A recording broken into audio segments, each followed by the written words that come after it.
Egunon. Egunon, bai, zer nahi duzu?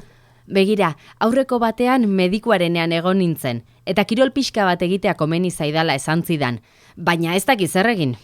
Hemen oso eskaintza zabala daukagu, baina beno, kirol bat aukeratzeko gauza batzuk hartu behar dira, kontuan. Bai, pentsatzen dut. Zuk zer gomendatzen didazu?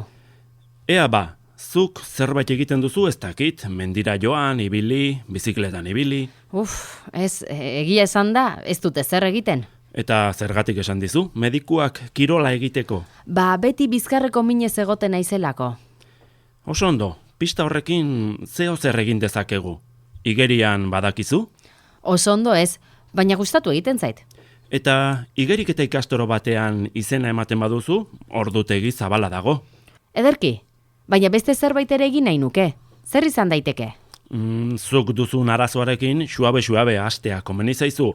Pilates, yoga, hori ere badaukagu. Pilates?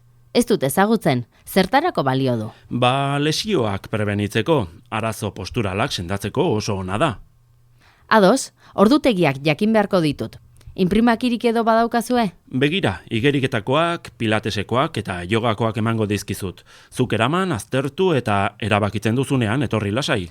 Mila esker, deituko dizuet. Ederto? Agur. Agur, bai.